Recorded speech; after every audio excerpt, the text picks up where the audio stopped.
Welcome everyone to some Dragon Warrior Randomizer. I will be helping commentate. I am High Spirits, and Bobdedbuilder is the runner. So go ahead, it's your run. Introduce yourself. Well, I am very humbled to showcase the Dragon Warrior Rando. It's a game that I've played um, since the early 90s. In fact, it was my first RPG, and I love it more than I do Final Fantasy. I know that's blasphemy, but it is what it is. Um, I want to say I want to thank High Spirits doing the commentating, and and I really look up to him. He's actually one of the admins for the Dragon Quest Builder speed runs, and yeah. So I guess we'll get the start. I'm gonna also mute my mic because unfortunately my kids are up, so I apologize. And I'll let High Spirits take over. Oh, you want me to talk louder? I can talk louder. That's not an issue. If it's one thing I can do is be loud. Loud. But if you want, you can just bump me up a little bit in Discord, like 5 or 10%. Probably easier than me screaming the entire time.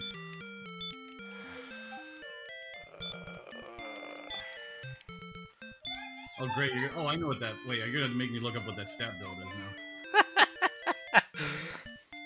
All right, muting myself now. Are we ready to go? Did you boost me up 5 or 10% in Discord? Oh, I need to boost you. Okay. Yeah, just right-click my name in Discord and just boost it up 5 or 10%. Probably 10% is better. I got you at 130, so that should be good. Cool. Okay, you're a strength HP build. Got it. Alrighty. I'm gonna mute myself, and I'm gonna start. Well, I should count it. I mean, if you want, I'll count you down. Oh yeah, you can count me down. Okay. Good luck. So start the timer in 5, 4, 3, 2, 1, go. And yes, this is the Dragon Warrior Randomizer. We're starting off with Link, as he is grabbing his sword and heading off to find adventure to rescue the princess. Oh wait, sorry, that's the wrong game. No, this is a Dragon Warrior, and you start off in the throne room with the king. And in the throne room, the king always comes across with a few chests for you, a couple of goodies. So the flag set, I guess. Give me just a second here. There. Now I don't have to do push to talk. The flag sets is the first thing we probably should talk about. Normally, in a standard flag set, one of that top chest up there would be a magic key, because as you can see, the king locks you into the throne room and doesn't let you out unless you use a key. But one of the flags that Bobded is using, because it's a randomizer, it has a lot of flags, you got a lot of options, is he's using no magic keys. The flag set he's doing is aimed more towards someone new to the community. It takes away a little bit of the nastiness and the grind. And it's kind of just a way to get you going before you get into what's called the standard flag set. And the first thing he does is he goes to the treasury, and in the treasury he finds himself Erdrick's toothpick. I mean Erdrick's sword, the best sword in the game. Troops have entered the base. Imperial troops have entered. That's one of they're not necessarily required item, but you definitely want to get it in most cases, like 98% of the time. And inside the basement here of Tantagel, this is the game of the castle, is Tantagel. And the basement here is hiding something. And it is the Grave of Garanham. This cave can be dangerous. It's definitely not a cave they want you to go to at the beginning of the game. So, Some things. Let's talk about a little bit about what's randomized in this game. The big things are the chests are randomized. The order that you learn your spells, your stat gains, and dungeon and town layouts, and most importantly, the world map are all randomized.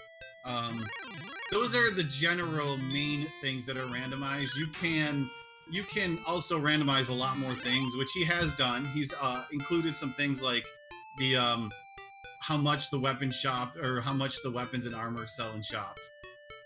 And yeah, he also has the very fast experience flag on, which means he levels at half the speed of vanilla. So at 3 experience, he hit level 2 already, just killing that Draki. Got some mild stats, but the hurt spell. The hurt spell is a really nice thing to get early on.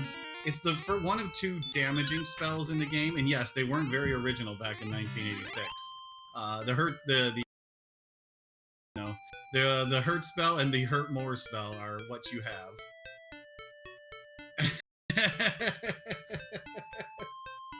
Yeah, Dragon Warrior Randomizer was the first randomizer to ever randomize the world map. Got to it before all of the other ones did, so this is kind of like our call here. You know, it's also one of the early randomizers. I think it came shortly, like right after Zelda 1, and I don't know if any others that necessarily came before it, off the top of my head.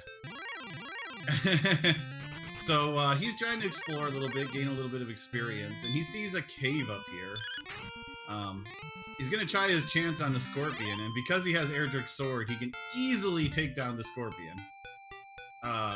Without Erdrick's Sword, he might have struggled a little bit.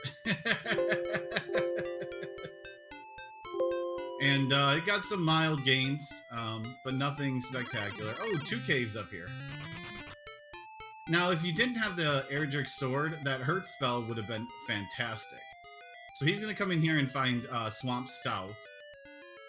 There is a chance for 2 continents in this game. And if there is, they're going to be connected by this swamp cave. In the swamp, it's no... Ooh, a metal slime. Actually, I didn't check which flag you have on for the metal slimes. Oh, okay, you have scared metal. Or you either have at least 20 strength, right? Oh no, you have scared metal slimes on. Okay, so...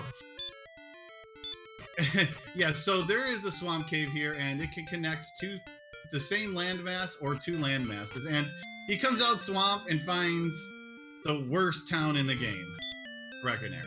But he does have 1,000 gold, so the question is what can he buy with here? And whoo! Well, the flame sword would have been great if he didn't have Erdrick's Sword. But everything else is kind of overinflated, and he can't afford any of it. The only good thing about Breckenary is the fact that it's 6 gold to use the inn. That's it. Occasionally you can find something good in a shop, but that's about as far as you're gonna go. So, probably gonna go down here and check the other cave now and see what's hiding in here. And this is the mountain cave. It's one of the other... So you found the Garenham's grave we talked about earlier inside the castle. That and the mountain cave are the 2 dungeons, basically the 2 main dungeons in the game. That's filled with treasure and enemies. So this is definitely a good find if he can get through it. Again, doesn't really have any healing and is a low level, so if he comes across any high level monsters, probably going to get squashed. Hurt spell is cool. It does 9 to 16 damage, but that doesn't help against enemies with 100 health and that are much bigger and armored than you. So he picks up the fairy flute off the first chest. There's 1 chest on the first floor. The fairy flute has 1 use, and that is to put Gollum to sleep. Gollum is a monster who protects the town of Cantlin in the vanilla game, but in the randomizer, he can protect whatever he wants. He's big, made of rocks, and scary, and loves music, and we don't mess with him. Unless you want to try to kill him. So there's another level, and did get another spell. Not sure what the spell is yet. Oh, there we go. Got heal, stop spell, and outside. So it does have a heal spell now. And the enemy set seems to be really tame in here. Really a lot of low-level, low-tier enemies, so far it's looking good. And finds a cursed belt. Cursed belts are not something you want to equip. They curse you. And if you get cursed, you can never enter the castle again. Because the king will just kick you out. He'll be like, I don't want no cursed folks in my castle. And he'll just kick you out, boot you out the door.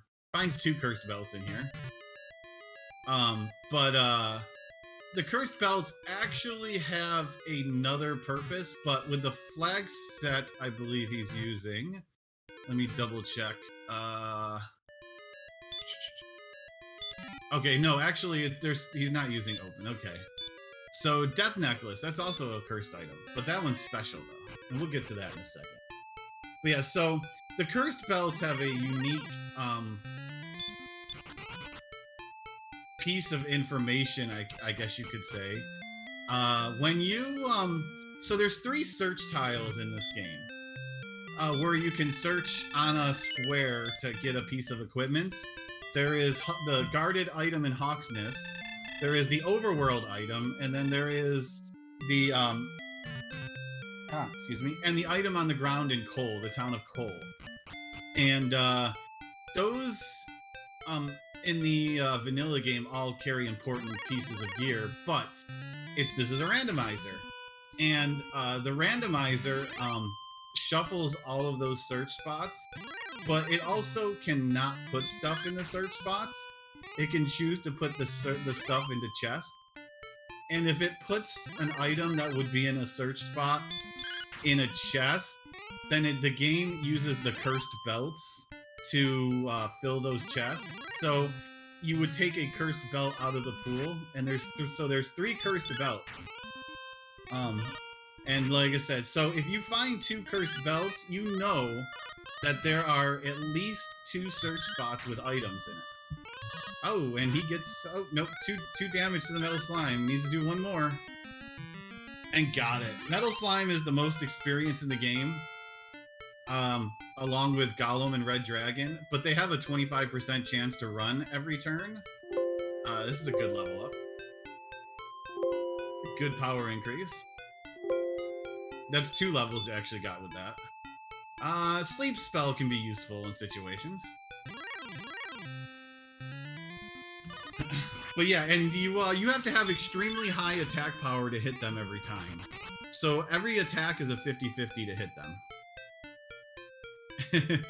There's Sharlock, we call it the Big C. That's the final dungeon. He needs to do some special things to get into that dungeon, though.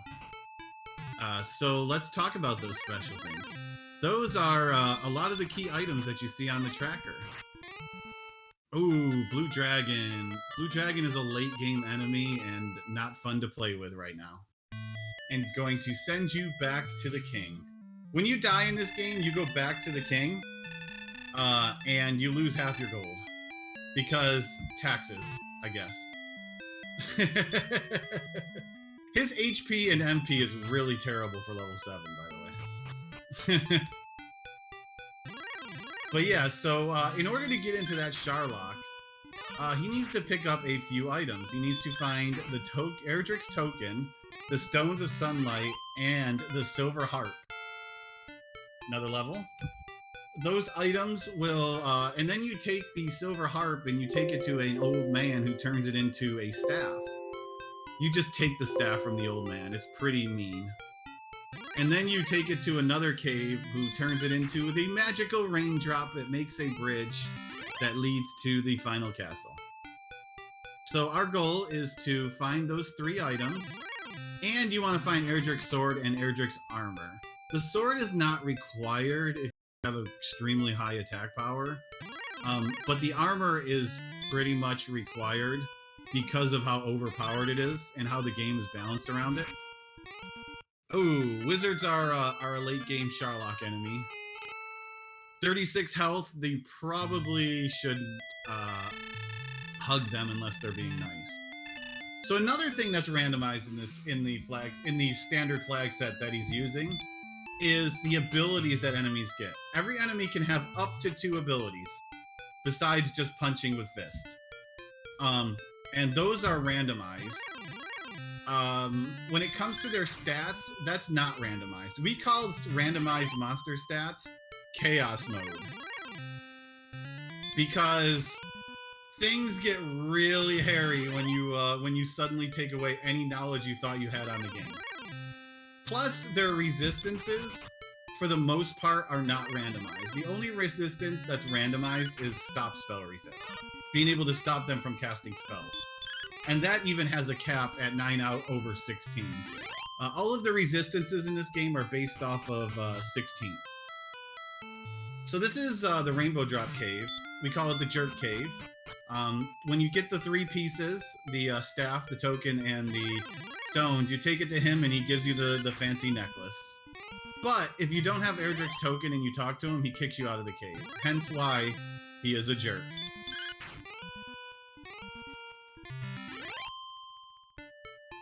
This randomizer has dozens of sprites that we have included. Oh, and another town over here. There's a lot of NES sprites, especially. You know, we got all the Dragon Warriors covered, Final Fantasy, other games, the Zelda here. This is the town of Cole. This is where we're gonna find hopefully a search spot item. And the shop has, now these are good prices. Silver Shield for practically 99% off. Silver Shield is the highest, strongest shield in the game, and in vanilla it costs 14,800. In this randomizer, it's on sale for 185. Oh, and there's the armor. Cool. So when it comes to gear, Bobded has the best gear in the game now. Has the sword, has the Erdrick's sword, Erdrick's armor, and the fancy 99% off shield.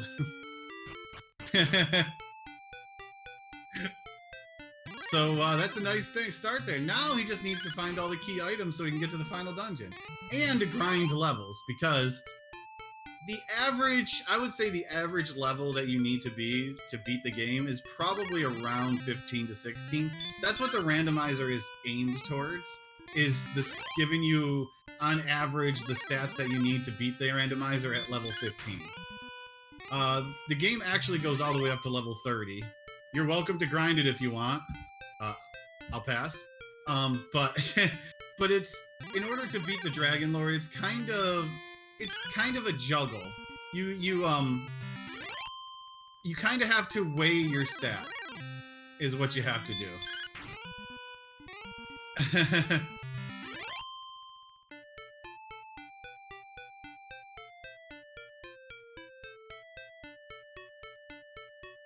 So you have to have enough strength to hit him, and you have to have enough hit points to survive his attacks. You got to have enough magic to cast the heals needed to survive, and then agility is just agility is a joke, a meme, important, whatever you want to call it. Agility is supposed to play a role in you running away from encounters. But the joke in the community is that agility just doesn't work. And even if you have like a very high chance to run from something, you can still fail to run several times. Because isn't NES RNG the most amazing thing ever? So there's the next level. Still not good stats, but outside, okay. Well, if he decides to dive the grave, he can get out quickly.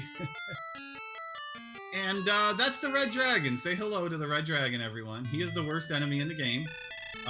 He is affectionately called the Fun Police because when you run into him, the fun stops.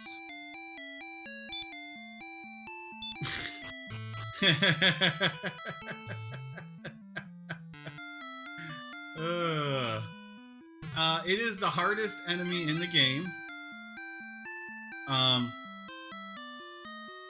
You know what's great is there's only one glitch in this game, and it's probably not going. He doesn't need to do it.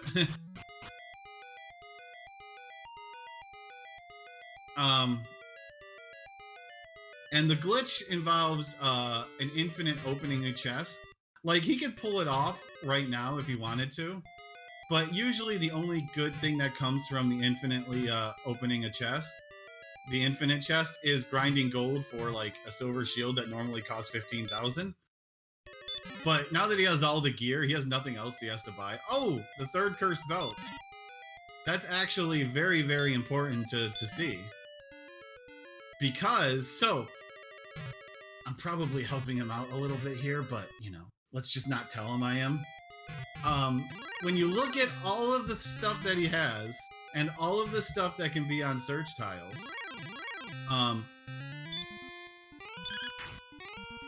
he has... So what can be on the search tiles is the 3 key items, the token, the stones, or the harp. It could be Erdrick's gear, the Erdrick's sword, Erdrick's armor, or it can be the other 2 unique items, which is the fairy flute and the death necklace.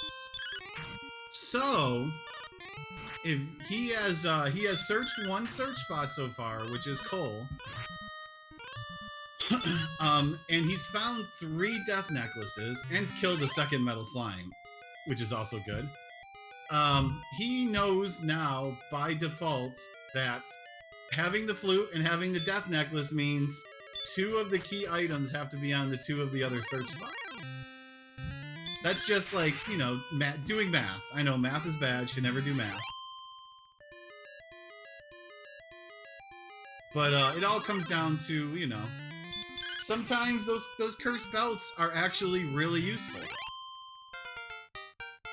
And the next level for Bob. He does have wow, really good strength right now. If you throw on that 27 there, that was a really good level. So the strength that he's looking for is probably at least 85, maybe 90. You know, it's a dance because, like I said, it comes down to the having all of the stuff that you need to win. You know, if you have a high strength, you need less magic. If you have a low strength, you need more magic.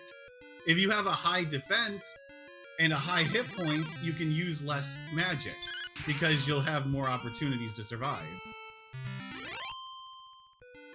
They do have high defense, the metal scorpions. It's just they're a tier 3 enemy, I guess you could say.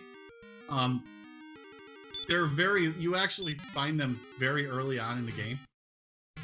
So, if you fought them without the best sword in the game, without a monster 76 strength, you know, like when you're supposed to fight them, oh yeah, they're hard to hit.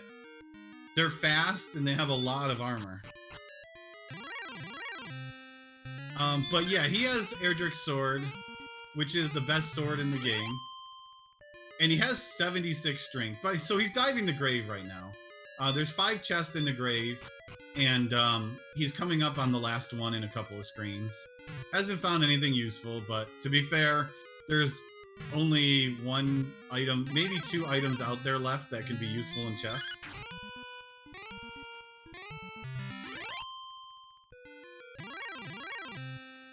Yeah, so the metal slimes are a special case. So if you've played other Dragon Quest games, one thing you know about metal slimes is they're experienced pinatas. They're really hard to hit, they're really like to run away, but they are just loaded with that EXP goodness, that gooey, creamy center of EXP. In this game, the metal slimes have 130 defense. Which means in order to guarantee to deal 1 to 2 damage to them per hit, you have to have 131 attack power. Which is really high, because 131 attack power is around the level that you start looking at killing the Dragon Lord, the final boss.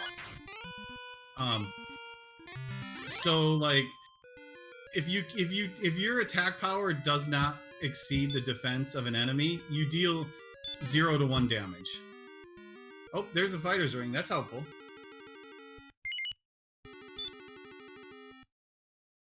So the fighter's ring in the vanilla game doesn't work. It's broken. But we fixed it in the randomizer. In the randomizer, it gives you 2 attack power. So it's actually helpful.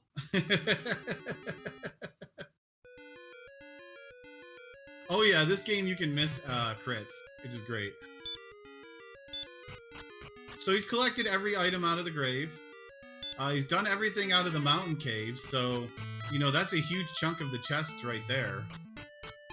He's gonna have to look for a couple of towns is the big thing that he needs. Needs to get Hawksness and Cantlin for the search items, and probably gonna have to figure out where that third key item is. It could be in one of the 3 chests in Garenham. There's 2 what we call freebie caves that have a chest in them with no monsters. So, you know, the options of finding where that, you know, the key items is starting to get down. There's only 31 chests in the game, and 7 of them are in the final dungeon.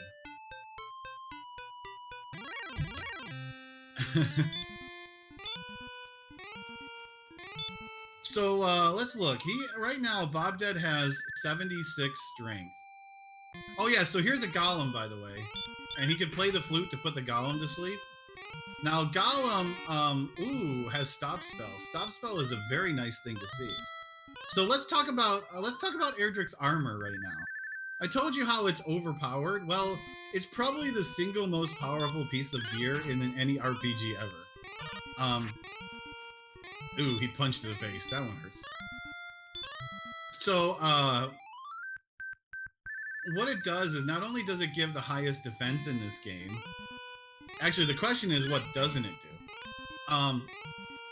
It gives the highest defense in the game. It makes it so stop spell no longer works on you. It makes it so damage tiles no longer work on you. That you regenerate health every time you move. And you take reduced damage from fire and hurt spells. Literally everything that you could want is just thrown onto the last armor in the game. And there's level 11. Golem also gives the max experience in the game. And with the Fairy's Flute and a high attack power, you know, it's just no problems at all. It just melts.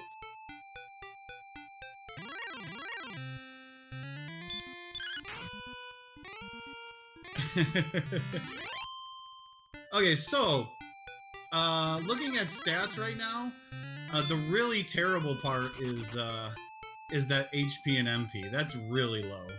The minimum HP that you want to beat the game is 97. But you might have to go higher depending on if your defense is good or bad. Because at that point, 97 is where you survive 2 max Dragon Lord breaths from the final boss in a row, so you can attack, heal, attack, heal, attack, heal. But if your defense is below 86, then his melee can do more than 48 damage. So then you have to kind of like, okay, I need a couple more hit points just to make sure I survive 2 melees. Because if you're stuck healing every turn instead of attacking, healing, or attack, heal, you're never gonna kill him. Yeah, Goldman has hurt more. Goldman has no experience. He gives like 6, but he gives max gold. So if you're ever in a pinch for money, the meme is to kill Goldman.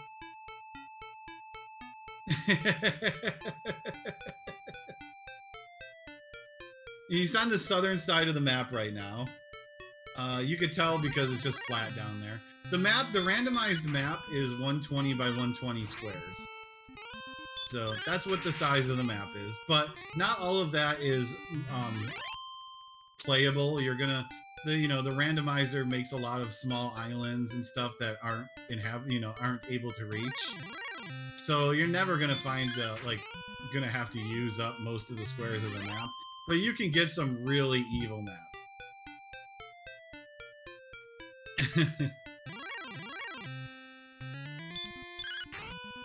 So let's see. I was talking about the attack power earlier. So right now he has 120 attack power, and we're going to talk a little bit about how you deal damage to enemies. And that's really simply, like I said, is if your attack power is higher than their defense, you deal damage.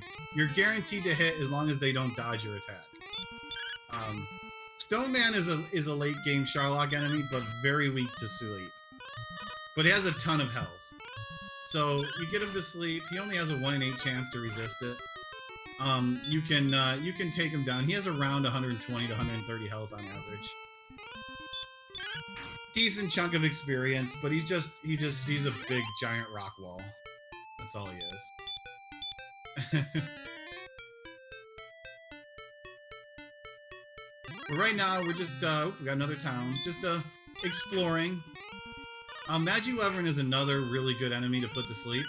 Very weak to it, and gives a good chunk of experience at 83. Oh, Rimildar. This is known as Keytown. If you're ever playing the game standard with no free magic keys, unless you find a magic key in a chest, this is the town you go to buy them. It also has a chest locked behind 2 key doors, and in this case gets a Fairy Water. Fairy Water is the repel spell. It removes random encounters from enemies that are lower strength than your defense. One of the things you probably want to do later in the game, especially when you get like really strong or when you're just trying to explore and not needing experience, or if you have the Hurt More spell, is to just cast Repel and get rid of all those low-level enemies that are just going to keep running into you and getting in your way. This is good because if he kills his Magiwyvern, ooh, actually Dragon Lord Breath. Oh, okay. Magiwyverns are scary. The biggest attack in the game that the enemy can do is known as the Dragon Lord Breath. It's usually only the Dragon Lord, the final boss of the game, gets it. But, well, we're not that nice in the randomizer community. Everyone can get it. And it can do up to 48 damage if you have Erdrick's Armor. If you don't have Erdrick's Armor equipped, it can do up to 75 damage to you.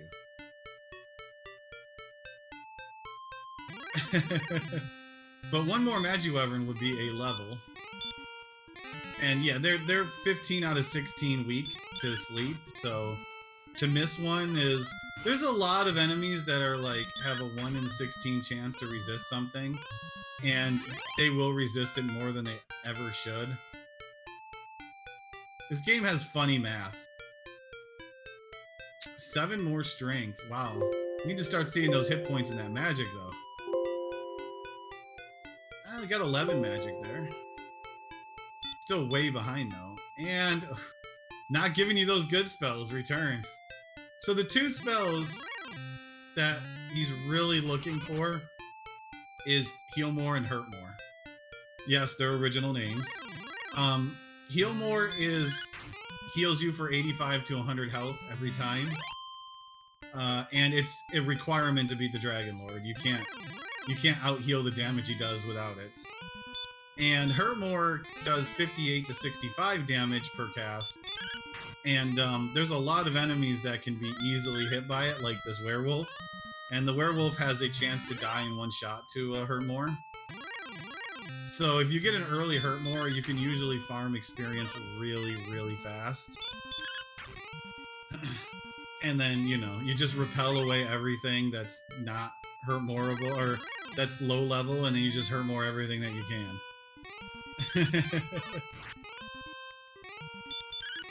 What is his defense right now? 79. Okay. So one thing we can talk about is defense breaking. Now, there is basically 2 attack formulas in this game. One involves if your strength is lower than or higher than the defense of your enemy, and then one if your attack is lower than the defense of your enemy. And the formulas change vastly. So, let's take the wizard there. The wizard's strength is 80. So, if Bob had 80 defense instead of 79, he would be what we call damage breaking the attacks of the wizard. And once you do that, They generally can only do single-digit damage to you. Depending on their strength, they can do upwards of like 15 damage to you. But you saw how the wizard was hitting him for 20s at, you know, with 79 strength. If he would have 80 strength, they would be hitting him for single digits. Because the formula would completely change in your favor. And it's the same for you too. So if your strength is higher than their defense, you suddenly start dealing a lot more damage to them.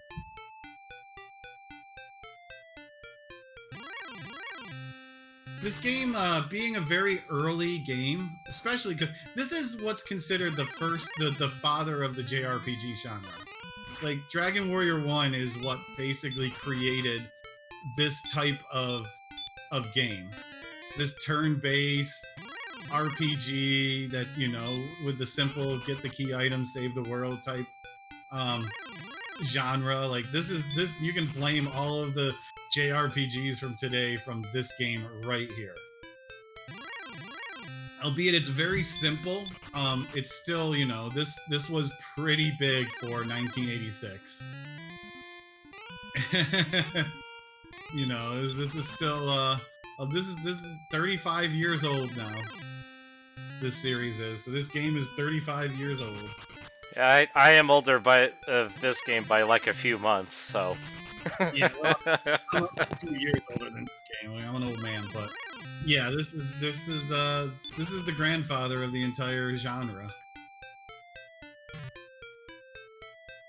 You know, you can think like, you know, people love to find like a series like Final Fantasy. You know, here's the inspiration for it right here.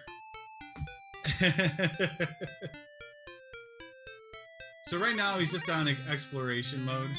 But yeah, so since it's a very old game and kind of, you know, in its sense, you know, the revolutionary or whatnot, it's very simplistic when it comes to playing the game. You know, there's not a lot of chests, there's not a lot of areas. The formulas are very, very, for the most part, just simplistic. You know? If yours is higher than this, then you're gonna have a huge favor. You know, you're gonna have a lot in your favor. Oh, here's a town hidden all the way up here. Cantlin. Cantlin is the biggest shopping town. It has 3 shops. It has a key shop, but it also has this poor old man who's trapped inside this barrier and these locked doors. Like they really don't want him to escape. And he's gonna give some very important information. He is going to tell you that 43 north and 59 east of the castle will be where an item on the world map will be sitting. Now, if there is no world map item, he'll just tell you, you know, go and fight. But we already know because of the Kurt's belt situation that he was going to give us coordinates. And we have them. 43 north, 59 east. So now you got the dilemma. There's 2 ways you can go about finding this item. You can count out the steps yourself, which if they're reasonable, you can do it. Like in this case, it might be possible to count out the steps.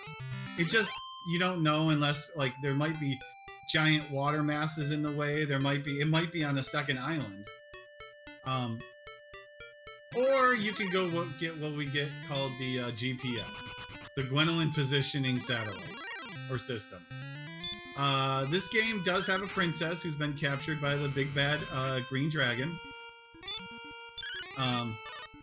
And she was stuffed away inside the swamp cave, the one that leads to the separate continents. And in the vanilla game, they stuck a really nasty green dragon in front of her. In this game, well, we randomized it a little bit on what can be on that trap tile, protecting the princess. And considering how Bob has low health, no heal more, and no hurt more, there's not a great chance that he's going to be able to beat what's on that trap tile right now. So it's probably better to just keep exploring, because it still needs to find Hawk's Nest. That's going to have an item. And still needs to find one of the other chests that's out there, whether it's Garenham or the Stones Cave, the Freebie Cave, Stones or Tablet Cave. But here's the next level. Maybe he gets to heal more, hurt more here. 0, 1, 6, 1. Whew. Okay. Well, no spells, so. What the randomizer does do is it does cap out when you can learn spells. So level 16, he is guaranteed to learn every spell by then. So this could be a level 16 heal more, hurt more seed. Who knows? Those are always the most fun to have.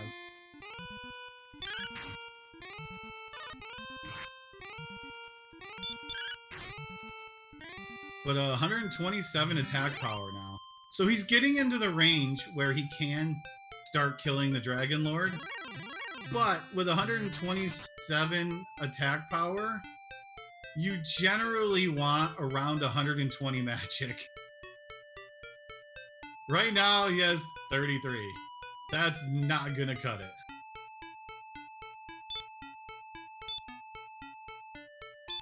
Just a wee bit below what he needs.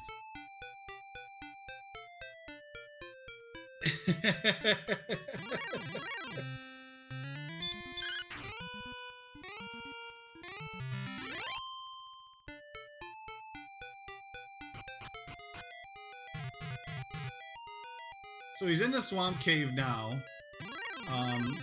He can choose to go to the second continent and keep searching for stuff, or maybe check out what's on the trap tile to see if it's killable. Like if it's a stone man, so the trap tile will have any of the higher level Sharlock enemies, the final dungeon enemies. So it can have Stone Man, Red Dragon, Armored Knight, Axe Knight, or I missed one in there somewhere. Golem, Stone Man, Blue Dragon, Red Dragon, or Armored Knight. There we go. Now, like we saw with the Stone Man earlier, he was putting him to sleep.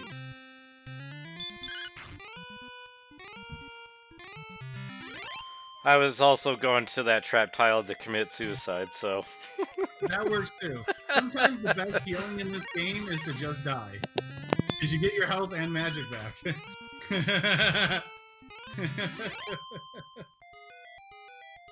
So the trap tile will be right here. And it is... Oh! Probably the easiest enemy you can get. So this is what we call a... he probably can kill her right now, by the way. But getting back out and saving the princess might be the hard part. So, Axe Knight is the best grind of... So this trap tile right there will always stay there. So, if he steps on that tile again, the Axe Knight will be there.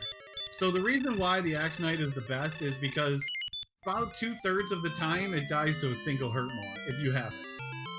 If not, it takes 2 to 3 attacks at his level to kill every time with his sword. So that's actually a very good grind spot, which he's probably going to need to grind at some point beforehand.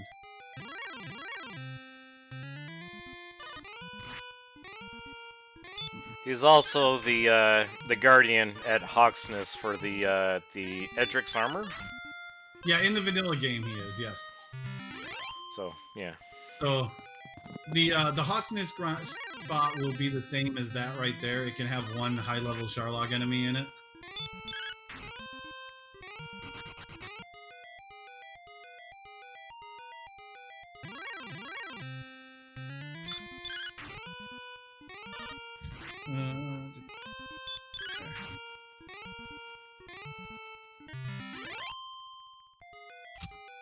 Okay, just doing some admin duties to save. I am an admin of the community, and we have a tournament going on right now.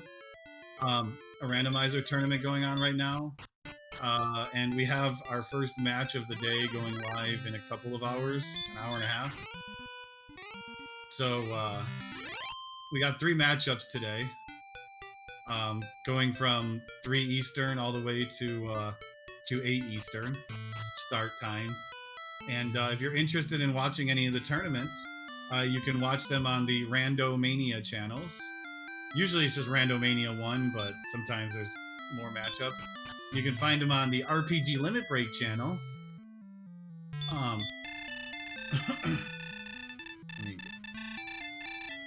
Along those lines, are you guys holding RPG Limit Break this year at Salt Lake, or are you still doing it online? No, there'll be no RPG Limit Break this year. Oh, But there will be questing for glory, which is, I guess, something I can talk about briefly, since I get I noticed Strizer here loves to raise money here for Game Over Cancer, and I do have an event that I created and organized called Questing for Glory, and normally Questing for Glory is just an RPG themed speedrunning marathon that doesn't raise money or anything for charities. It's a free for all event for people to showcase RPGs, and we always have it every year on the RPG Limit Break channel. It's a cooperation that we have between me and my staff and the Limit Break staff. But because of COVID, there hasn't been an RPG Limit Break for the last 2 years. So in its place, we've been running what's called Questing for Glory, Hope and Healing. It is a charity marathon. This year's Hope and Healing 2 takes place November 8th through the 14th on the RPG Limit Break channel, which is a good channel to go to if you want to see role-playing games or tournaments or RPG tournaments or things like that. And we'll be raising money for NAMI, the National Alliance on Mental Illness, the same charity that RPG Limit Break generally supports. And submissions for the event open up August 29th. And I don't know if Strizer's cool if I can drop a link to our Twitter real quick.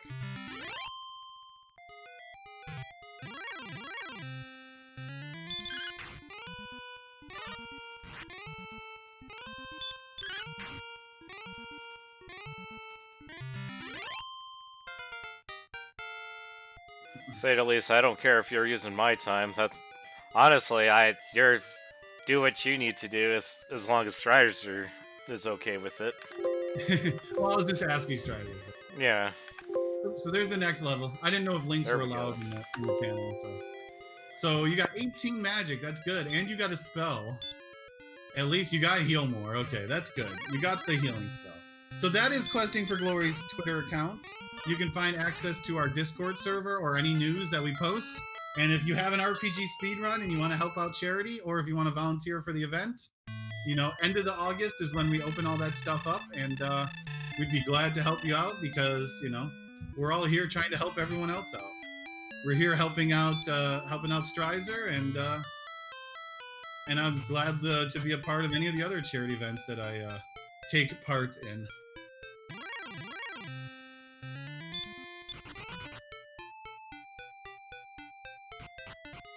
So yes, heal more is big. He now has the big healing spell. At his current hit point total, it'll recover all of his health to full every time. I honestly love that speed strat. Yeah, so the Swamp Cave, so he has the outside spell. What the outside spell does is it just takes you out of a dungeon that you're in.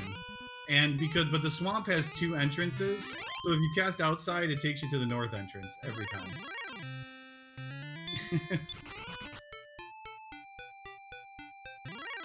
So you noticed that Bob went and rescued the princess. The princess gives you an item called Gwendolyn's Love, which tells you your coordinates in relation to to her in the castle. So that's how Bob is going to find the overworld item. He's going to use those coordinates and the Gwendolyn's Love to pinpoint where the overworld item is. That's why we call her the GPS, because she's the Gwendolyn positioning system.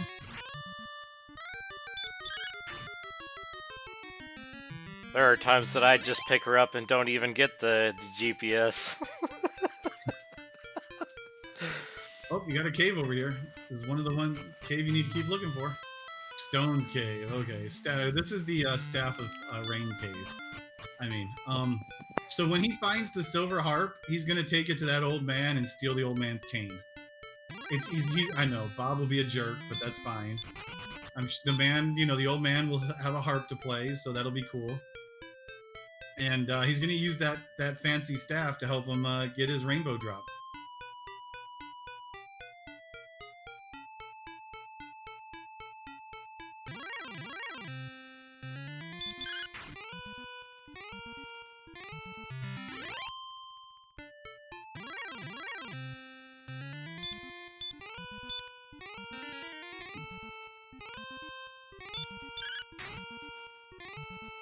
So right now we're just in exploration mode and grinding mode at the same time.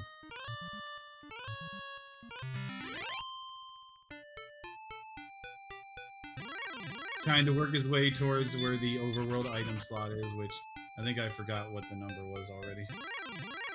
43 north, 59 east. 43 north, 59 east. Got it. Yeah, I'm way too north right now, but yeah, still searching for other things. Oh yeah, you still need to like Garen. Basically, see, there's another cave right there. So there's 2 caves left for him to find. The Tablet Cave and the Stones of Sunlight Cave. Both are the freebie caves that I called earlier. But there's also the town of Garenham. Garenham has a cave in the back of the town. So since there's only 2 caves left to find, one of those caves has to be in Garenham. The other is that one sitting right up there at the top of the screen, waiting to be explored. So the big thing is that might be Garenham right there, because I think you found every other town, right? So yeah, he knows where all of the chests are now. Oh wait, no, you haven't found Hawksness yet. That could be Hawksness too.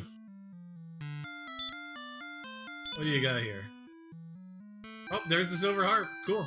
So by process of elimination, Bob does now know where everything else is in the seed. So it's just a matter of finding Hawksness now and finding the overworld item. Well, it's spelled a little bit differently, but it's Haukness. This is Garenham. This is the town that I just talked about having a cave in the back. But Hawksness is a haunted town. It was destroyed in the story, and the only thing that's there is a search spot that was where Erdrick's armor got left in the vanilla game. But because it's one of the 3 overworld search spots, it's going to have potentially a key item, but in this case we know it's going to have a key item. You do have the death necklace, right?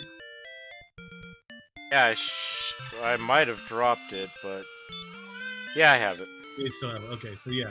So it is going to be either the token or the stones in Hawksness. Oops.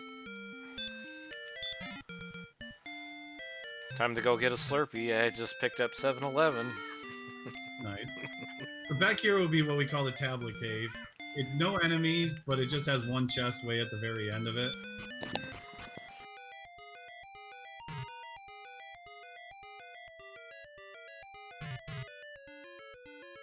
Cave can be a bit confusing to get through because it's one that you don't usually go through a whole lot.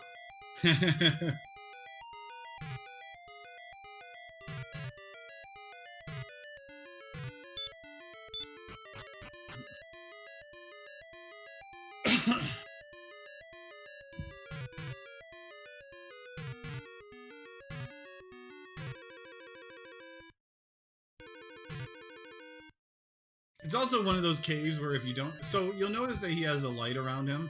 Actually, and normally you don't have a light source around you. You have to use either the Radiant spell or a torch. But one of the flags he's using is called Permanent Torch, which keeps a torch light source going at all times. So in this case, he doesn't have the Radiant spell. You know, he wouldn't have to burn a Radiant or a torch or have to worry about having them in your inventory, because you'll always have a light effect.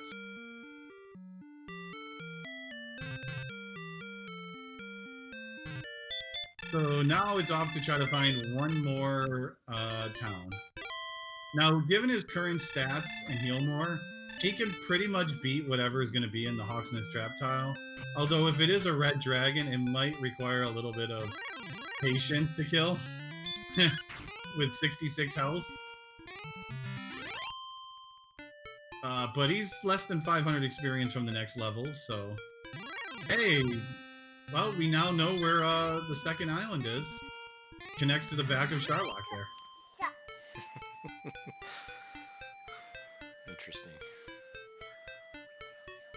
Unfortunately, you can't get into Charlock from this side. You can only get into it from the other side.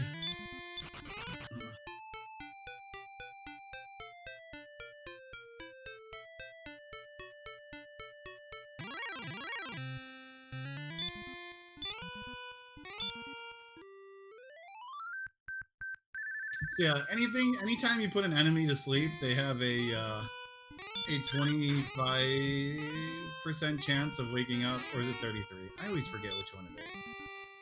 I just know It's something like that, and usually the luck is not in my favor, and I get put to sleep for 4 or 5 turns.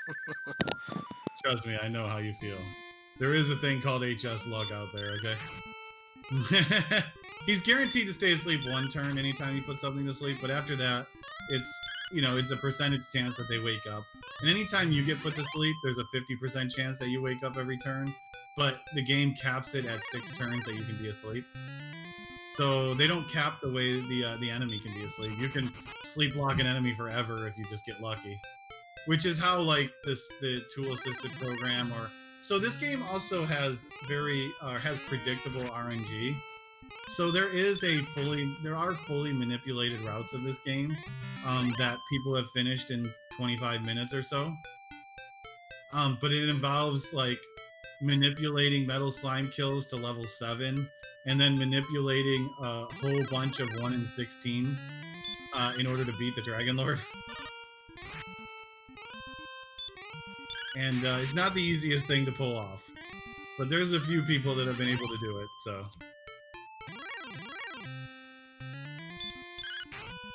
It was featured at a Games Done Quick a few years ago, too. Here's level 15.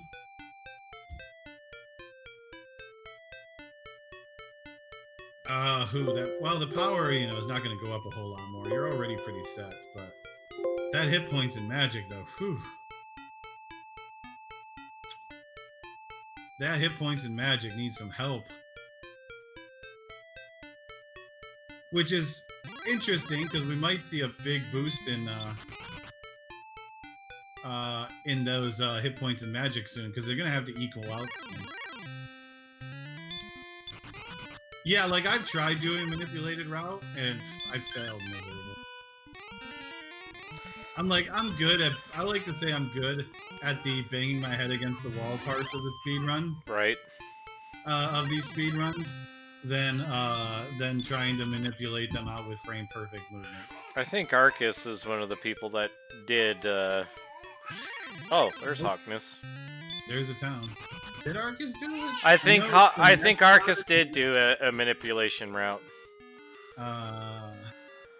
Probably, yeah. I wouldn't be shocked. Arcus is very good. So this is Hawksness. And what's on the tile? Armored Knight. Of course. Armored Knight has Baby Breath, so that's nice to see. Baby Breath is the weak version of Dragon Lord Breath. It does a lot less damage. This is also a very late game enemy. We call him the AK-47 because he generally will just blast you massively. There's only 3 people on the leaderboard for full manipulation, and Arcus isn't actually one of them. Which is funny, because I know, like, other people have done it, too. I could have sworn he's done it, but I guess not. Might have just not have submitted is all. So here is the token. Nah, yeah, it's hours of grinding and 20 minutes of opening the same chest over and over again. Yeah, we're gonna ditch the torch. Okay, so now the only thing left to obtain is the stones, which will be on the overworld search spot. But he also has to turn in that silver harp still. Oh yeah, that's right. to get the staff. Yeah, the vanilla speedrun, not quite go mode. He knows where everything is, so it's almost grind and go mode.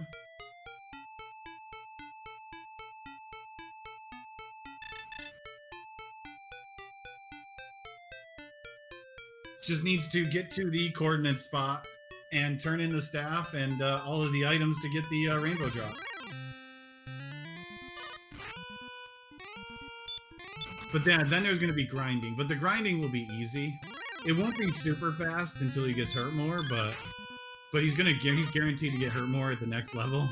He just has to get to 6,500 experience for it.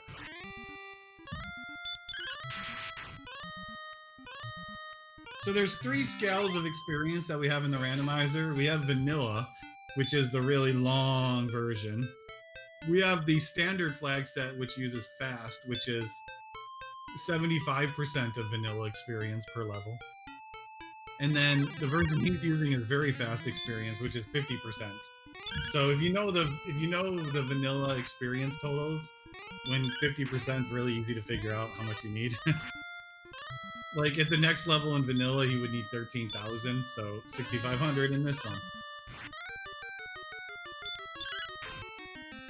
Yeah, I've speedrun this game in the past, vanilla version.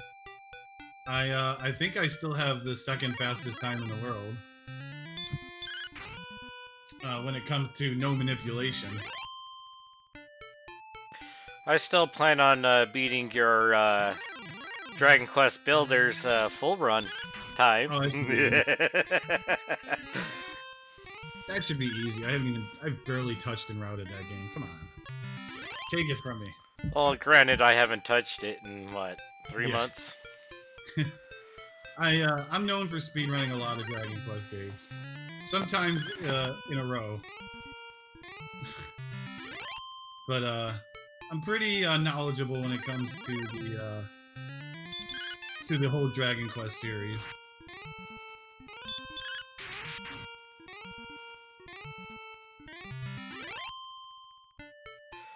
And there's 2 other things that you can talk about. The other game modes, for the flags for winning.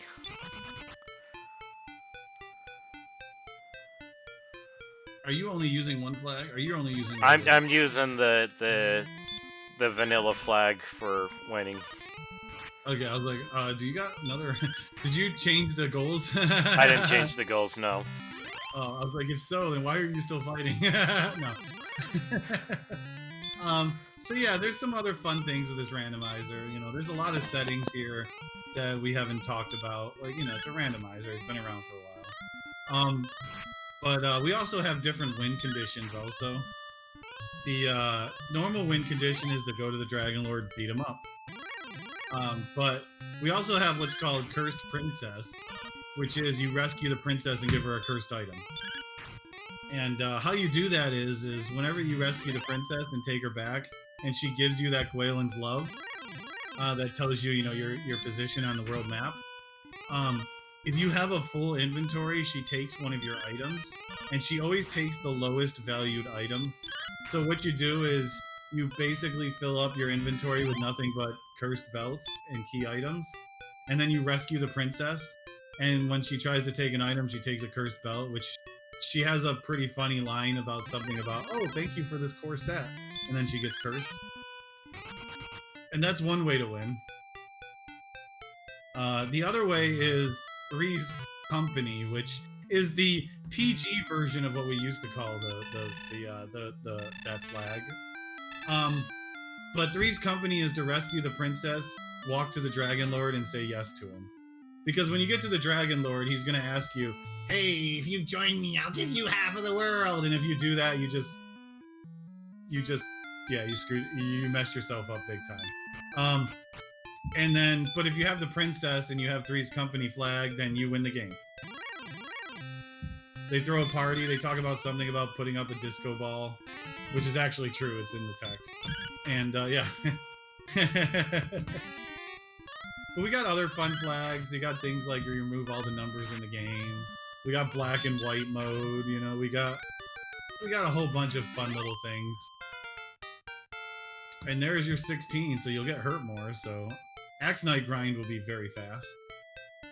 No strength still. You're hoping for one more strength at that point right there. We want to see HP and MP though. That's the important things. 28 hit points, that's good. 11 magic, you're getting there. So he now has every spell because 16 is the level that you get all of them. So the reason why I was joking about needing one more attack power is because of the metal slimes. So remember that whole formula about if your attack is stronger than their defense, you're guaranteed to hit? Well, the metal slime's defense is 130, and he has 130 attack power. So if he would have had one more strength, he would have been dealing 1 to 2 damage per metal slime, and metal slimes have 3 health, so there's a chance he could kill it in 2 turns. Once you get to 135 attack power, you do 2 to 4 damage to a metal slime, and once you get to 139, you're guaranteed to one-shot him. So it is actually a viable strat in very rare situations where you get a very high strength total, but your other stats are suffering, and you just farm metal slimes if you find a good area for them. And here's that joke that comes into play on trying to run even from a low-tier mob. Can't run. Agility is just... At 81 agility, he should be able to run 50% of the time from all but, like, 2 monsters in the game. Well, with the Armored Knight, I have a 47% to run. Yeah, that's what I was saying. All but 2 are enemies in the game. Armored Knight and Red Dragon require a little bit more work. That's why they have their specific names. One is the AK-47, and one is the Fun Police. Mm-hmm. I usually get lucky with the Red Dragons, and I run away even at low levels.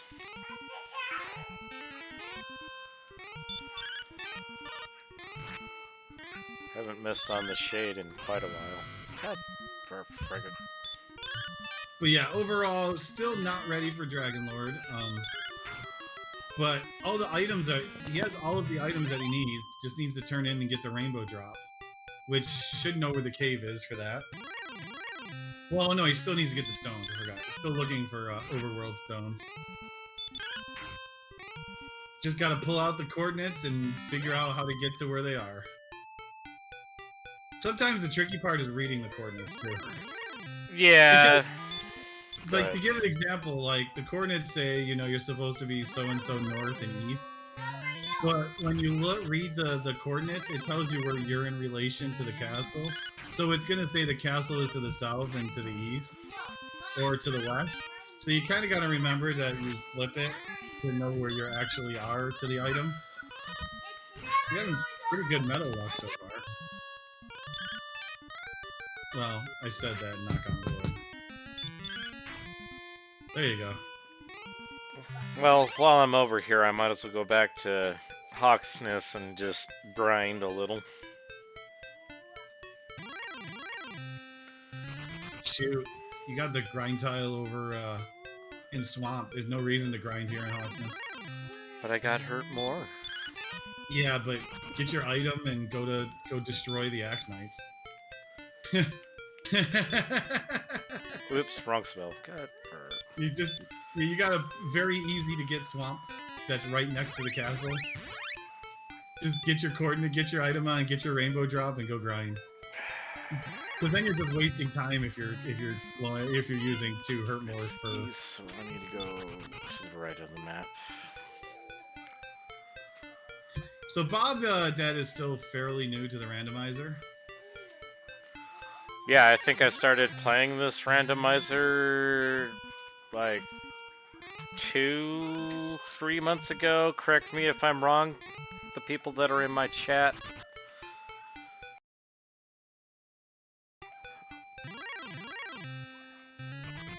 Yeah, I've been around this since the beginning. Since before it was even randomizer, when it was Twitch Plays Dragon Warrior on McGrew's channel, which McGrew is the creator of the randomizer, and before he created the randomizer, he had this thing called Twitch Plays Dragon Warrior, which a lot of people knows what the Twitch Plays thing is. If you've seen Twitch Plays Pokemon or Fish Plays Street Fighter or whatever the heck is that been out there. By the way, I loved Fish Plays Street Fighter. But yeah, so he had his own.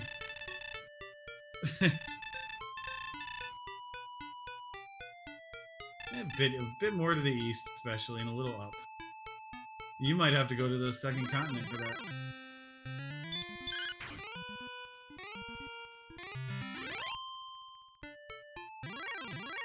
This is where I probably would say is the best time to start using Repel. Because you don't really want to grind on anything except for high level enemies, and you're going to do most of your grinding on the Axe Knight.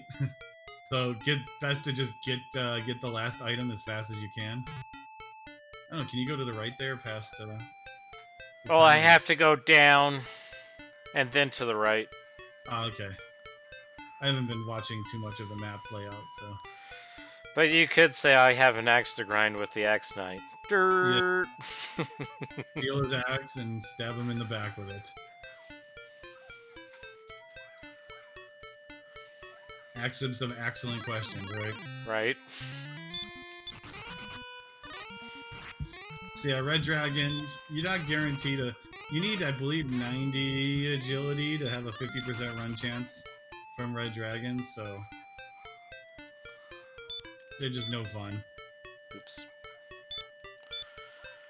So another fun thing we could talk about is that Death Necklace. It curses you, and remember what I said earlier about the curses? That you just basically get kicked out of the castle if you're cursed and you're not allowed to enter. Well, that's the same thing for the Death Necklace, but we decided as a fun little addition to the randomizer to make the Death Necklace special. The Death Necklace, when you equip it, not only does it curse you, you also sacrifice 25% of your health to gain 10 attack power, which actually matters more times than you would think. In this case, like, so in order to pull that off and still be able to survive the Dragon Lord's attacks, he's gonna still need another 33 health. You need to get to at least 129 health. But that 10 attack power is huge in the late game. And there be the stones, so he can turn in his items for the fancy rainbow drop and then go grind to beat the game.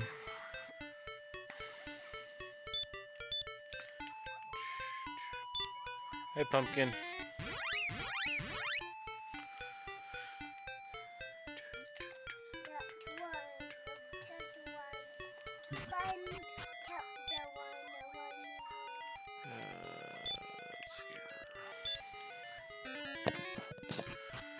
But yeah, he's got this swamp cave right here, which is really nice to farm those Axe Knights in. Oh, it was the other cave. Duh, I didn't need to do that. In this case, just go and heal up and start grinding. Got a town there, just go heal up. You're right next to the swamp, go grind. No, don't play with my water, please. I need to cap that. Give me a sec. Although he's close to the next level. 8,000 is the next level. Oops. Although he does need a fair amount of magic or attack power to be ready to go at the next level. Steve Reckonary has a use besides being laughing at everyone or being laughed at. I don't know what it is, but it's there.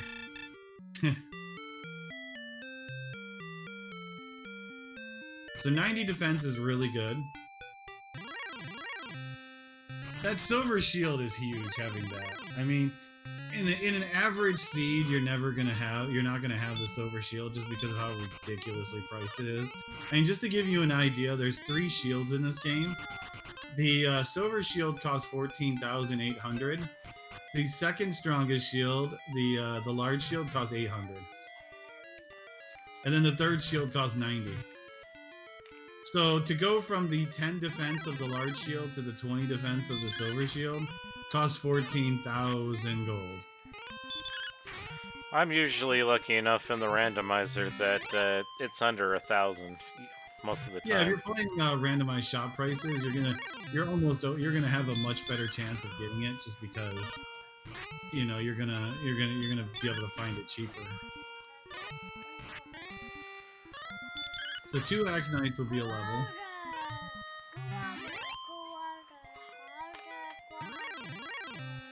Probably best just to hurt more of these things. Oh. Ouch. Not paying They attention. do have a 1 in 16% chance to resist, but 66% of the time they're gonna die to 1 hurt more. It's just because of their health total. Yeah. So yeah, let's talk about the health total. Ooh, let's see what we got here first. 9 power, that's good. 2 hit points, 19. Ooh, this might be enough actually. What is your 139 attack power? What's your MP at? Max is 85. I would say that, yeah, you're probably 1 level away.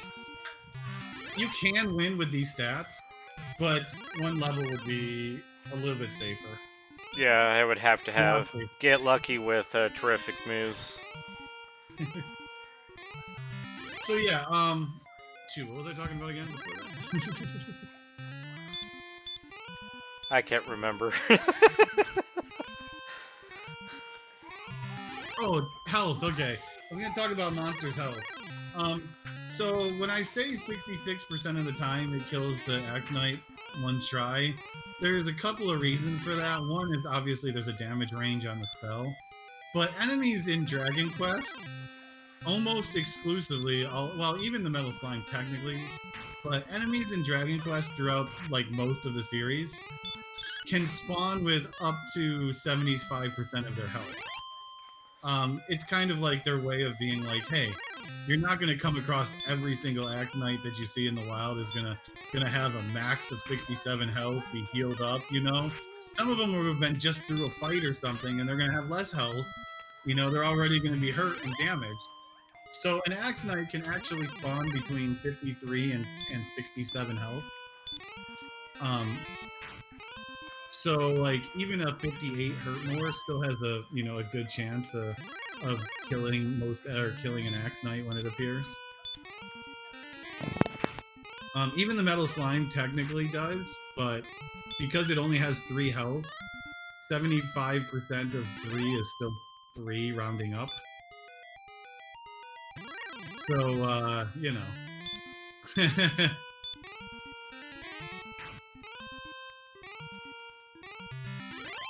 You have a chance to level. You need, what, 2 more to level? Oh wait, no, you need 2 more plus extra experience.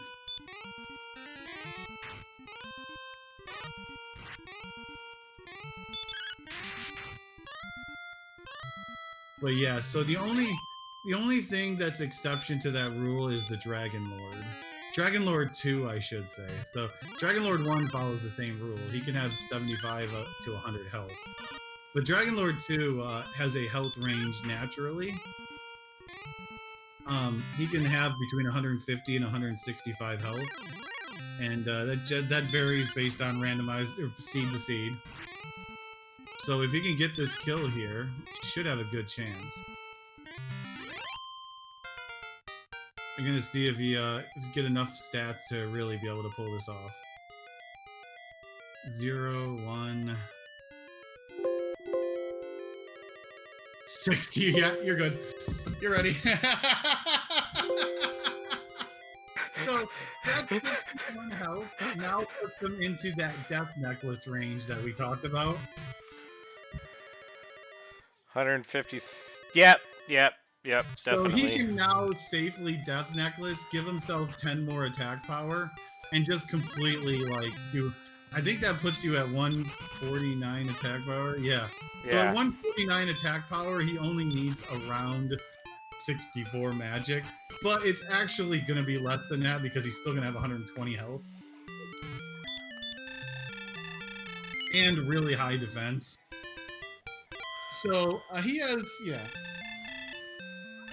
Actually, in fact, you don't even need the death necklace, but the death necklace is just more for like. My thought is, so this is my thought. Why not like why kill when you can overkill?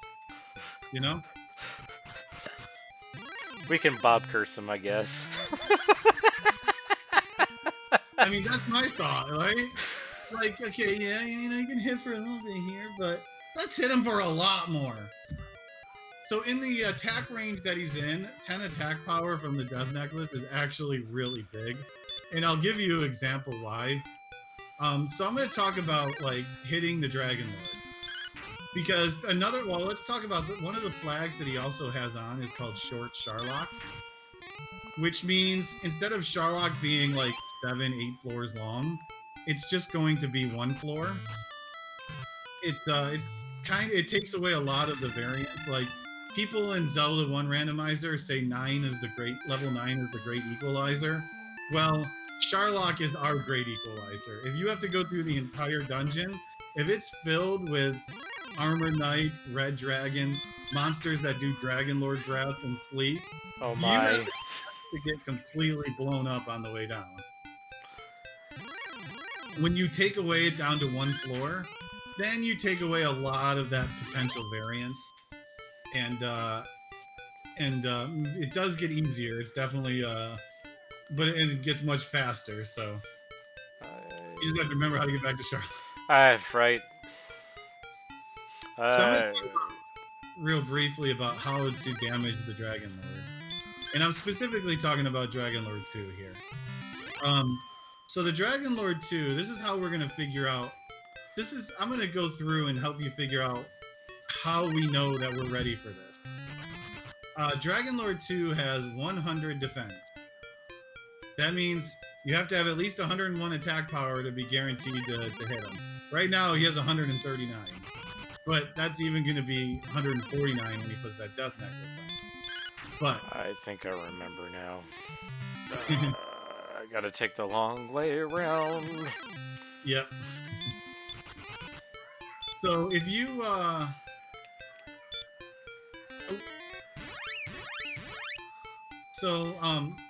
let's take that 100 defense, and if you are over that, like I said, you do guaranteed damage.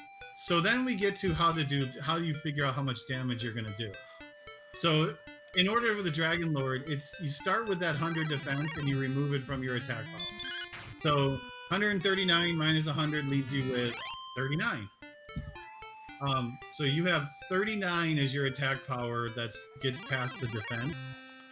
Now, to figure out what your minimum and your maximum damage rolls are, your maximum damage roll will be half of whatever your attack power left is, rounded down. So in that case, it would be 19 at 139 attack power. And then half of that, 25% of what's left, is the minimum damage range. So in this case, 9 to 19 damage is his damage range. When he puts on the Death Necklace, suddenly that 9 to 19 becomes 12 to 24. He's suddenly guaranteed at least 3 more damage per attack. Usually it's 2.5 more damage. And for a Dragon Lord having between 150 and 165 health, you can, at 149 attack power, you can kill him in like 8 or 9 attacks.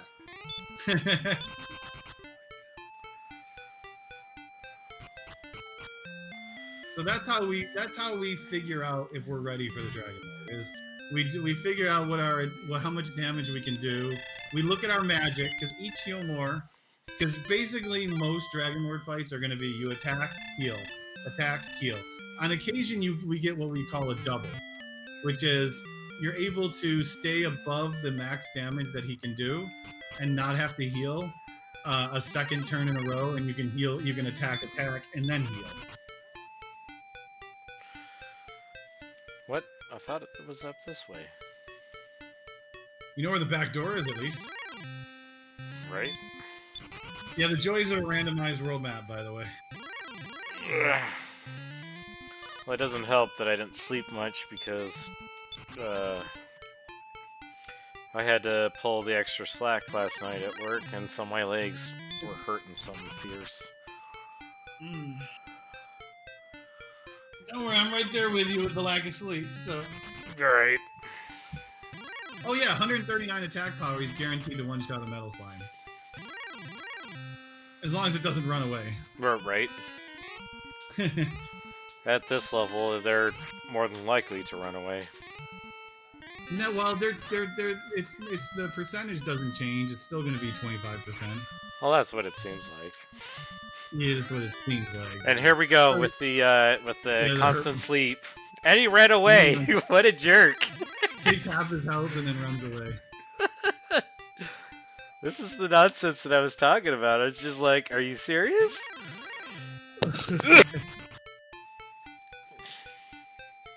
So, one thing he's also going to keep an eye on is what his heal line is for the Dragon Lord.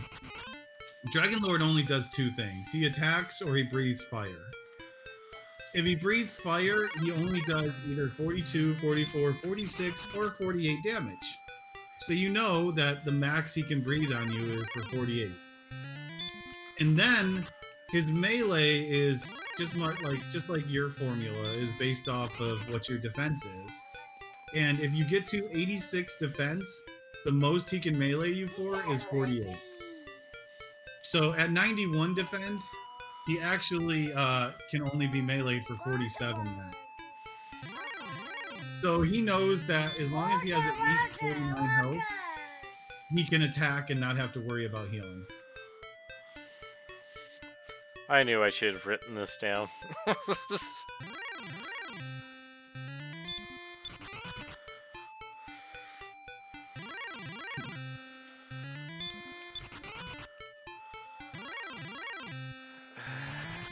But yeah, you know, as I talked about earlier, this is just a game of numbers. Very simply, it's just a game of numbers. Numbers and percentages. He has a 99% chance to win with his stats. The only reason we say 99% is because menu mistakes happen. Yeah, which does happen. When you accidentally cast Hurt more instead of Heal more. Or I click Fight instead of cursor over Dispel. That's happened before too, and it's just like, medium rare crispy. I agree. We should ask Little Bob, how does he feel about this run? He's too busy watching YouTube on the TV. So what do you think of this run, buddy? He says, good? Question mark?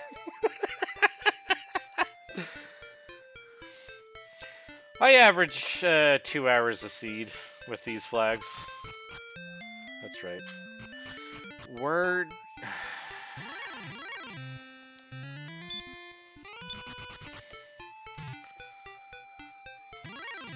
I don't remember where I'm supposed to go. I know what my destination is, but...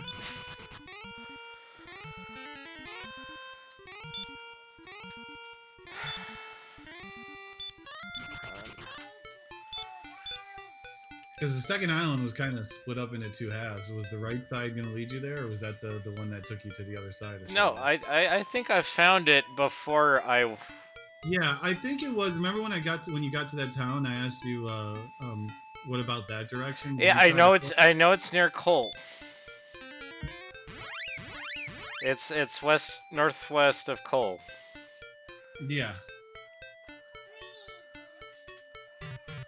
So I'm not terribly worried about using up my MP because I can just use the inn. Plus, you have a lot of magics there.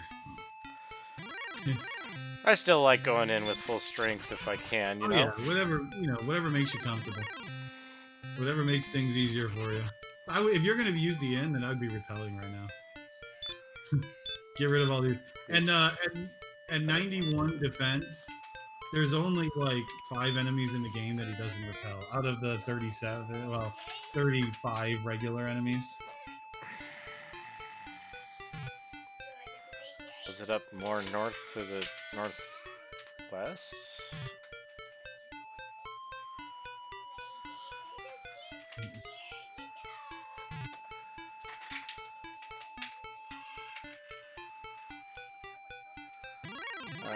Looks kind of familiar. No.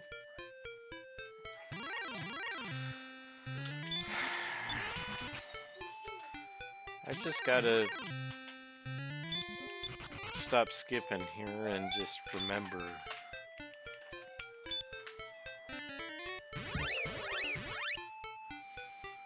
Yeah, but we already rescued Zelda, Dave. Well, that's one of the things that I like about this randomizer. There's what? Over 70 sprites to choose from? Oh yeah, we got lots. I mean, different sprites we have. We have, classic Dragon Quest stuff, monsters and stuff. We have all of the sprites from 3, and 4.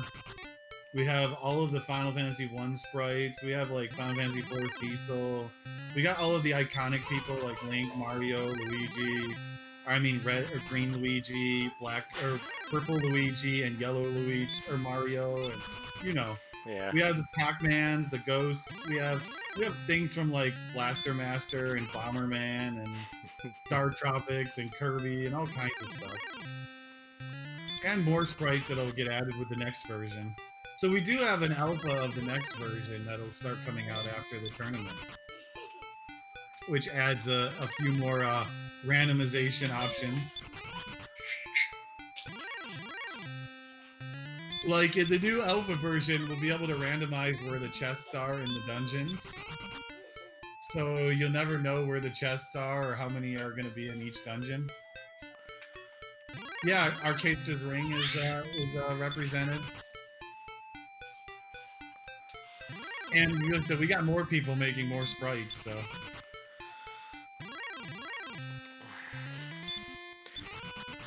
I'm not sure how the NES pulls the sprites, but I've got a lot of them. With the way this game stores sprites, it does require a bit of coding knowledge to put it all together. Oh, okay, so it's one of those dealios where it's taking a grid. Yeah, it's specific addresses you gotta plug them into. Okay. You can kill that. Kill it. Just for fun. Just there you for go. kicks and giggles. There you go. You went shot a Metal's line. Now you can feel good. Maybe I should put that in the bingo cards that I'm working on. One shot of this Metal Slide.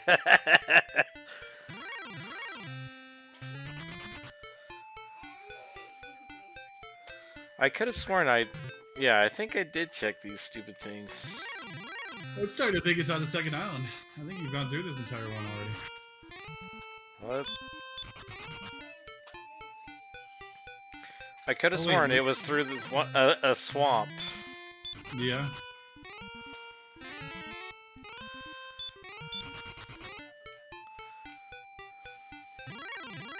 I mean, if you go through the swamp, you get to the second continent, right? Right?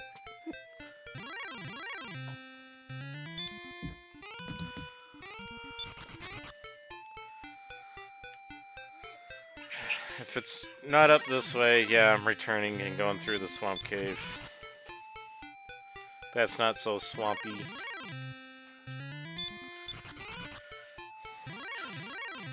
I've also thought about playing seeds with the huge swamps. Yeah, we also have Big Swamp flag, which turns 75% of the world map into swamp. I think one of my friends for his first seed, just to test things out, he turned on that flag, not realizing that was a bad idea. It's more of an advanced flag, yeah. Yeah. Unless you start off with the Erdrick's armor very early on. Well, it's more bearable if you can buy the magic armor. Rather than losing 2 HP. That doesn't prevent any of the damage. Yeah. All that does is heal you 1 hit point every 4 steps. So you're losing 1 instead of 2 HP. So every 4 steps, you get heal back 1 of the 8 damage that you took.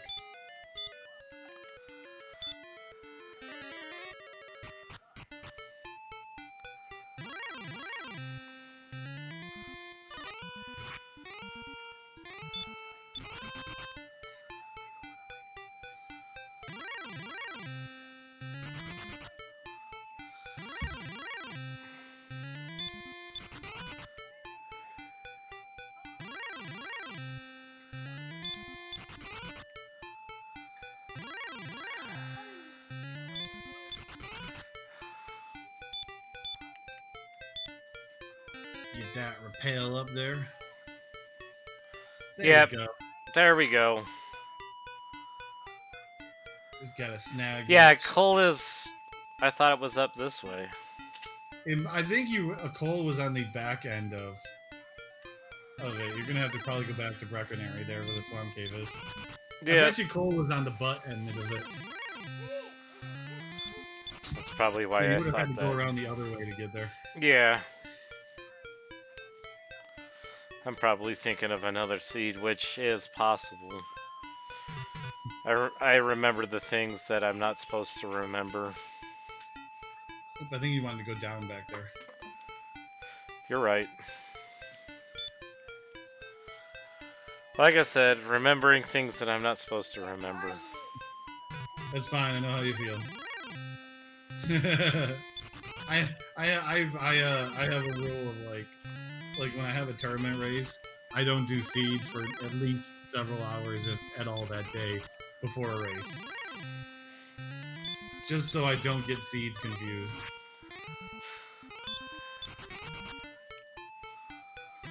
Yep, you're right. I'm always right. Don't you know that?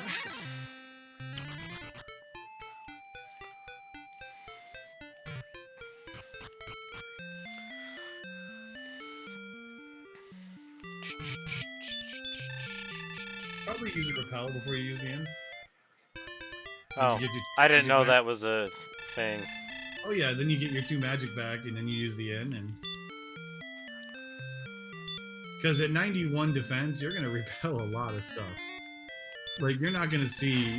There's a chance that you might not see many enemies even in Sharlock repelling. Because I think Armored Knight, Red Dragon, Golem, Stone Man, and maybe Blue Dragon. Yeah, Blue Dragon.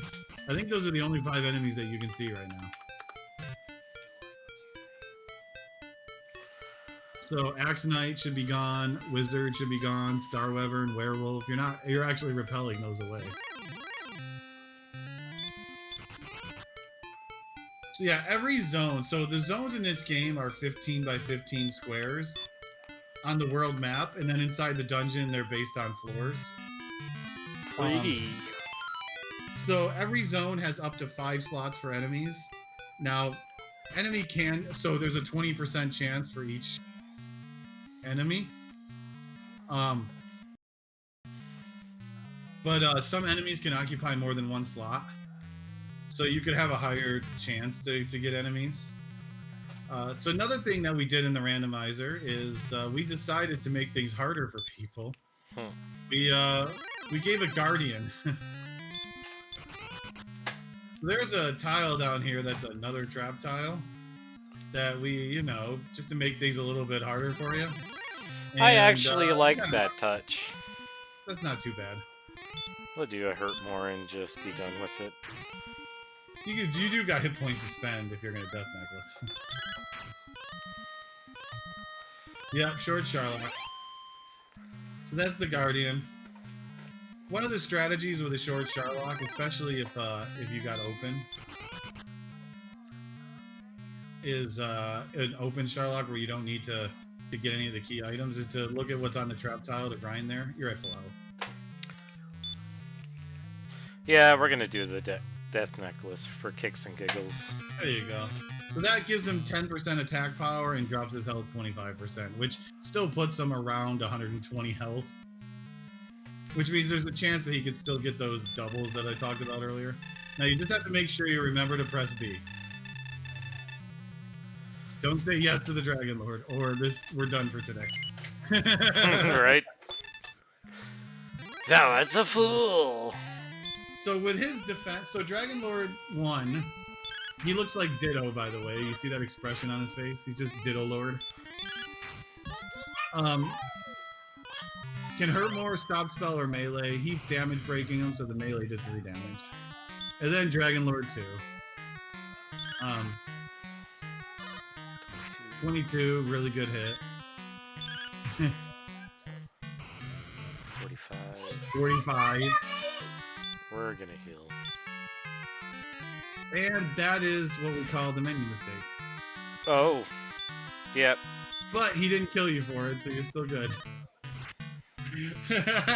Right? I told you it was gonna happen. You just had to say something, didn't you? I did. I Bob cursed myself. That's okay. I lost count. I wasn't paying attention. 75.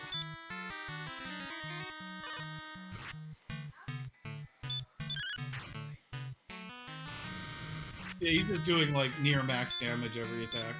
98. I mean, to be fair, I started it when I said there's a 99% chance of winning because of menu mistakes.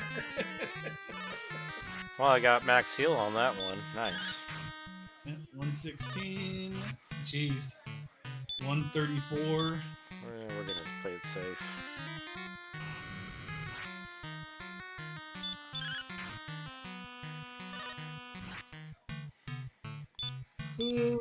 One to two more attacks and he'll win. Depends on the damage roll. Yeah, there's a max hit right there. 24 was the max damage he could do, and he rolled 22s, 23s, and 24s. Hooray! And there was great rejoicing. Yay! And then time will be after he talks to the king and the princess. And I say yes, since I rescued the princess, yeah. Yeah. He could say no, though, but thou must. You should show him what happens when you say no. Why not?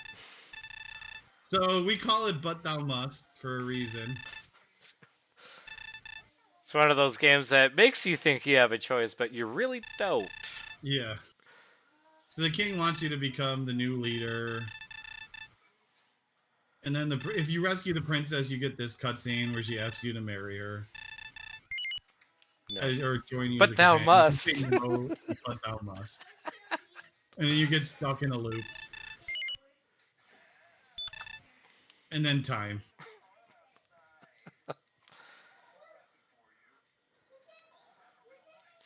But thou must. Now Link runs away, replacing the prophecy of Edric with Link. Link runs away with the princess, and we get stuck with Zelda too. Oh, did I say that? What?